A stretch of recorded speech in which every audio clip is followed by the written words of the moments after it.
कहते हैं कि बाबा केदार के दरबार तक हर कोई नहीं पहुंच सकता। पहुंचता वही है जिसे बाबा केदार खुद बुलाते हैं।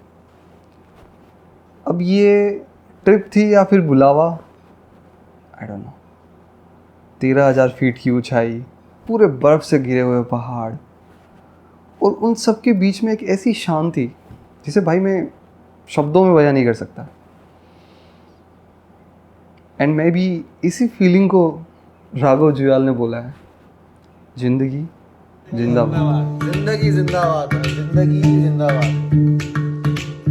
गंगाधराय शिव गंगाधराय, हर हर भोले नमः शिवाय। शिव गंगाधराय, हर हर भोले नमः शिवाय। ओम नमः शिवाय, ओम नमः शिवाय। हर हर भोले नमः शिवाय, नमः शिवाय। वैसे केदारनाथ की जर्नी सबके लिए हरिद्वार से शुरू होती है, लेकिन हमारी 10 दिन पहले ही शुरू हो चुकी थी शांति कुंज से। मैं और मेरी फैमिली हर साल यहाँ 9 दिन के लिए आती है और लिटरली भाई जैसा इसका नाम है, यहाँ सिर्फ शांति ही मिलेगी आपको।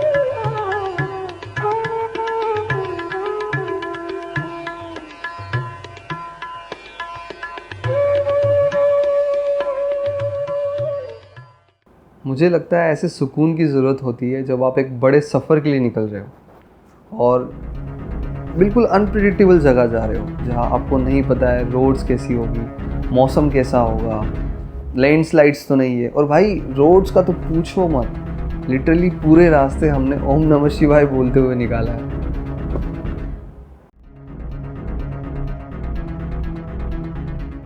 छोटे छोटे खूबसूरत स्टॉप लेते हुए हम फाइनली पहुंचते हैं सीतापुर। अब सीतापुर होती है पार्किंग, जहां आपकी सारी गाड़ियां पार्क होती है और वहां से आप रामपुर जाते हैं, जो कि 1 किलोमीटर दूर है। वहां आपका परमिट वेरिफिकेशन होता है। अगर आप केदारनाथ जा रहे हो तो परमिट को बिल्कुल भी लाइटली मत लेना। ये जो लाइन आपको दिख रही है, रात को 2 बजे परमिट वेरिफिकेशन की लाइन है। इतने सारे लोग एक साथ लगे हुए परमिट वेरिफिकेशन में। और रामपुर में काफ़ी ठंड थी और रात निकालने के बाद हम अर्ली मॉर्निंग अपना ट्रैक स्टार्ट करते हैं। अब रामपुर से ट्रैकिंग पॉइंट जो गौरीकुंड है, वहाँ तक आपको एक शटल ले जाती है, जिसका चार्ज कुछ 150 या 100 होगा।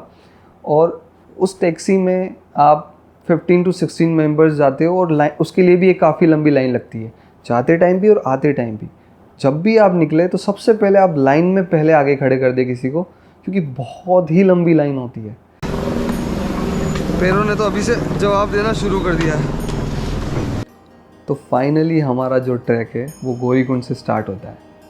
अब मैं थोड़ा नर्वस था और एक्साइटेड तो बहुत था, क्योंकि पहली बार मैं 12 किलोमीटर का ट्रैक करने वाला था, जो मुझे इनिशियली पता था कि 12 किलोमीटर है केदारनाथ। देन रियलाइज़ हुआ वो 16 किलोमीटर है। और जब मैं चला तब मुझे रियलाइज़ हुआ कि ये 22 किलोमीटर से भी ज़्यादा है। मैं लिटरली बता रहा हूँ, ये जितने भी बोर्ड्स लगे हुए हैं कि किलोमीटर्स अहेड, 14 किलोमीटर्स, 4 किलोमीटर्स है, गलत है भाई, गलत है। मैं खुद जाके आया हूँ, मैं बता रहा हूँ 22 किलोमीटर मिनिमम है।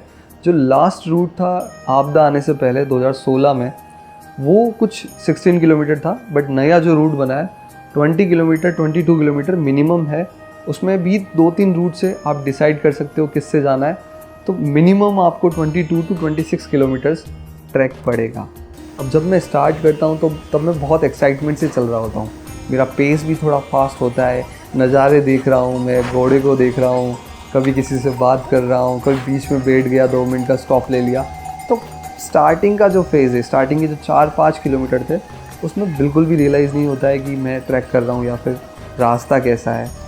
जब 5 किलोमीटर पास होते हैं और आप एक पॉइंट पे पहुंचते हो जिसका नाम है जंगल चट्टी, वहाँ से आपका जो रियल ट्रैक स्टार्ट है।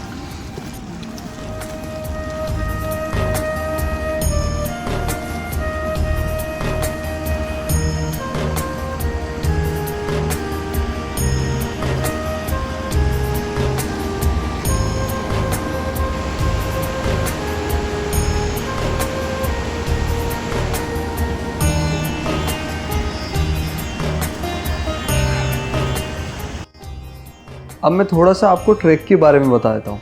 पूरा रास्ता आपको सीमेंटेड ही मिलने वाला है, लेकिन कंटिन्यूस बारिश और कीचड़ की वजह से वो काफ़ी स्लिपरी हो जाता है।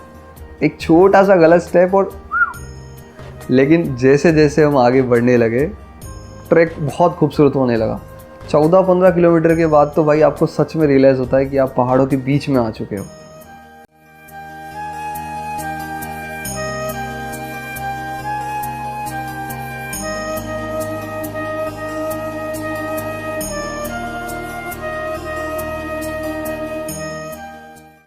हल्की बारिश भी चालू हो गई है और ठंड भी बहुत बढ़ने लगी है। भीड़ पूछो मत यार, भीड़ बहुत ज़्यादा है। लाइन देखो पीछे, बहुत लंबी लाइन है, ये दिखेगी पूरी। और इधर देखो, अरे भाई साहब सबके सब केदारनाथ जा रहे हैं। वहाँ ऊपर है कहीं, वहाँ बहुत जाना है, बहुत जाना है। आधे तो भाई इन घोड़े वालों ने परेशान कर रखा है, इतना ट्रैफिक बना रखा है ना भाई पूछो मत। इतनी सी रोड पे जाना है बस, इतनी सी रोड पे।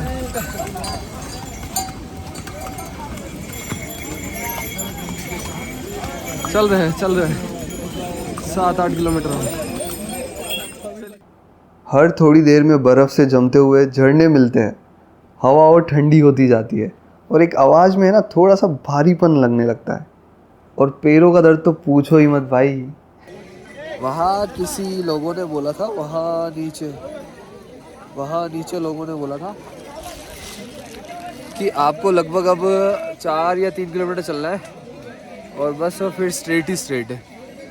भाई 4, 3 क्या 5 किलोमीटर आ गए और अभी तक ये जो आपको कैंप दिख रहा है ना, इसके ऊपर जाना है और फिर वहाँ से 5 किलोमीटर होना है। तो ये चीज़ें हैं। यहाँ आप देखोगे तो बर्फ़ काट के ये पूरा रास्ता बनाया हुआ है, मतलब इतनी हैवी स्नोफॉल हो गई है, ऊपर तक जमा हुआ है। ये अभी लेटेस्ट स्नोफॉल हुई है केदारनाथ में, ये पूरी फ्रेश स्नो है, पूरी की पूरी फ्रेश स्नो। और अभी टेम्पल तो बहुत दूर है यार, वो वहाँ दिख रहा है ना, वो ग्राउंड है वहाँ से 2 किलोमीटर, मतलब लगभग 5 या 6 किलोमीटर यहाँ से पड़ेगा। बहुत दूर है, जाना बहुत दूर है। बस थोड़ा सा और प्रभु की नगरी में आ ही गए,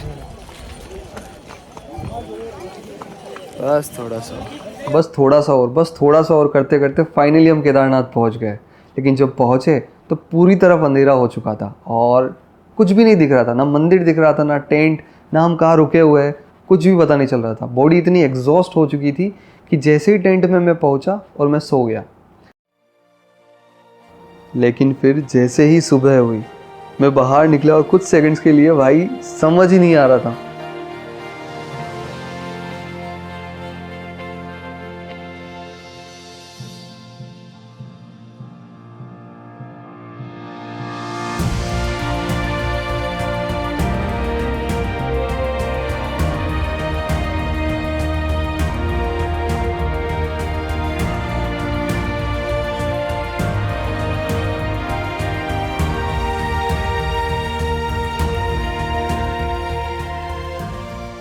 गुड मॉर्निंग फ्रॉम केदारनाथ।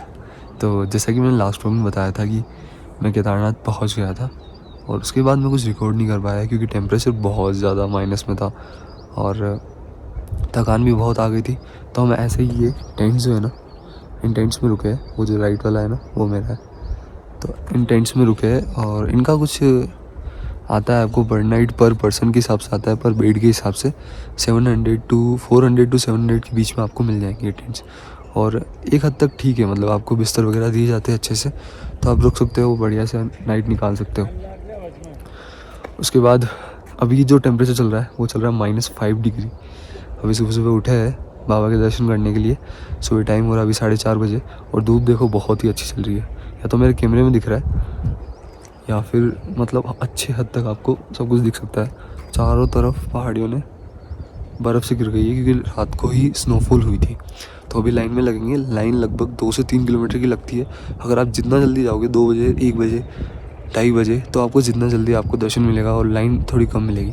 अभी हम 4:30 बजे, 4 बजे जा रहे हैं, तो लगभग 1 या 2 किलोमीटर की लाइन होगी। यहाँ से भी ये सामने आपको दिखेगा, ये जो टेंट्स है ना, इनके पीछे ग्राउंड मतलब समतल एरिया है पूरा, बिल्कुल फ्लैट एरिया है, लगभग 2 किलोमीटर का। तो वहाँ से मंदिर पूरा दिखता है। अलग ही अजूबा है भाई, इतने पहाड़ी इलाके में इतना समतल एरिया कैसे है। जैसा कि मैं आपको बता रहा था कि जितना जल्दी आप आओगे उतनी जल्दी आपको मौका मिलेगा दर्शन करने का। और वहाँ से आप लाइन देखोगे, वहाँ से यहाँ तक लगभग 1 या 2 किलोमीटर की लाइन होगी। ये सिर्फ वेरिफिकेशन के लिए, ये जो काउंटर है सिर्फ वेरिफिकेशन के टोकन मिल रहे हैं यहाँ पर, और टोकन लेने के बाद आपको दर्शन करने को मिलता है। यहाँ से आपकी एंट्री है, ये जो है ये गेट है, यहाँ से एंट्री है, और ये वेरिफिकेशन काउंटर है। यहाँ से ये लाइन जा रही है पूरी लास्ट तक। तो आप जितना जल्दी आओगे उतना जल्दी आपको वेरिफिकेशन टोकन मिलेगा, उतना जल्दी आप दर्शन कर पाओगे। अभी मंदिर की लाइन अलग है और वेरिफिकेशन लाइन अलग है। और मैं एक चीज़ मेरे को पहले पता नहीं थी, आप अगर आओ तो ऑनलाइन UCDA की वेबसाइट पे ये कॉटेज बुक होता है। यार ये बहुत ही गर्म है, और इनमें मतलब सब गर्म पानी की व्यवस्था भी हो जाएगी आपके, और मतलब एक तरह से टीन शेड बना रखा है, पूरी पक्का घर बना हुआ है, और बाकी आप कैंप में रहना पड़ेगा आपको। और यही आपको पहले ही थाली बुक कर सकते हो सस्ती, अन्नपूर्णा रेस्टोरेंट करके है। अब वो देखो भाई, वहाँ से लाइन लगी हुई है, ये मंदिर दर्शन की लाइन है। इतनी लंबी लाइन यहाँ से पीछे होके वही गई मंदिर है, इस टीन शेड के भी पीछे है, मतलब उस पहाड़ के जस्ट पहले। लगभग 2 या 3 किलोमीटर की लाइन होगी आराम से, इतनी घुमावदार लाइन है, बहुत लंबी है भाई। लेट आने का यही नुकसान है। अब हमें वहाँ लगना है, वहाँ से होके इतना होके घूम फिर के ऊपर वहाँ जाना है। अरे भाई 4 घंटे, पूरे 4 घंटे लाइन में लगने के बाद फाइनली मैं बाबा केदार के दरबार में पहुंचा।